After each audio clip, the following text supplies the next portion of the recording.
pesquisa Ibope revelou que em projeções de segundo turno, o Bolsonaro empata tecnicamente com o Alckmin e Haddad, perde do Ciro e do Gomes e vence da Marina, né? É um cenário bastante conturbado, né? Por que essas simulações parecem tão confusas, já que o candidato do PSL vem crescendo nas pesquisas, né? Não é nem que está estável, na verdade, ele cresce nas pesquisas, a cada pesquisa. Boa noite. Boa noite, Sueli, boa noite a todos. Há um erro, não é um erro, vou dizer, um erro mesmo de interpretação da rejeição e da votação no segundo turno. Isso, há uma unanimidade, as pessoas não sabem o que falar. Quando vem o Haddad empatado com o Bolsonaro no segundo turno, o Bolsonaro perdendo para o Ciro Gomes, perdendo para a Marina, e fala, mas peraí. Ganhando da Marina. Ganhando da Marina e perdendo para o Alckmin, né?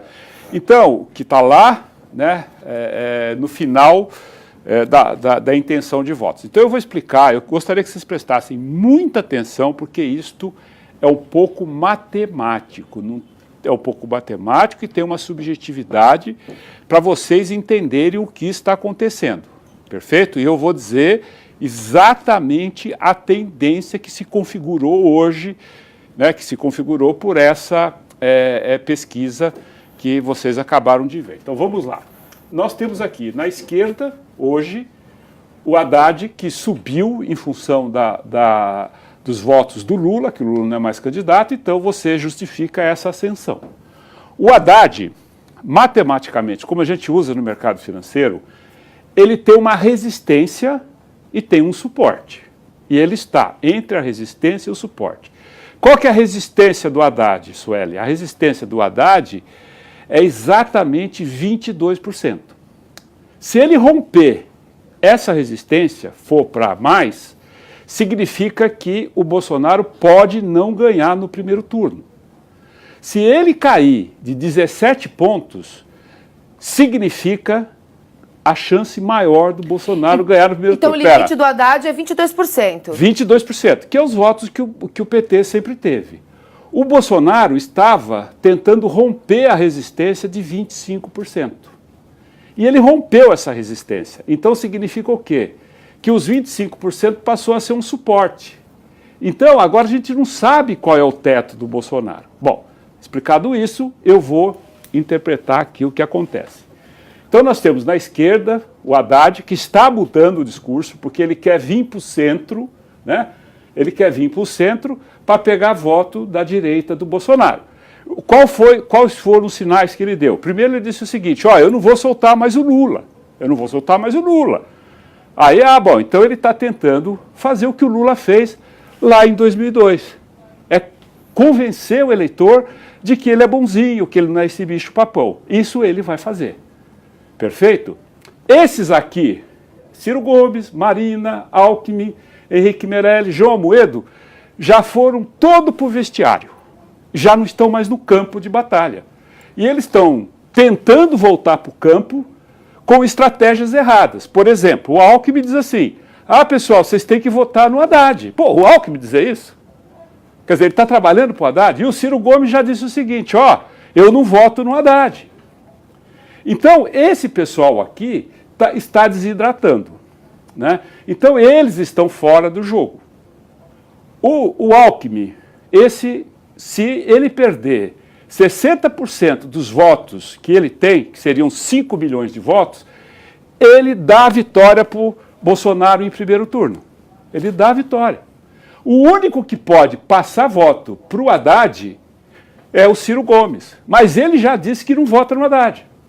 Então, o cenário, ele vai polarizar entre direita e esquerda e está pintando a vitória do Bolsonaro. E os eleitores da Marina têm uma tendência de ir para qual lado, Daúde? Bom, parte pode ir para o Haddad e parte para o Bolsonaro.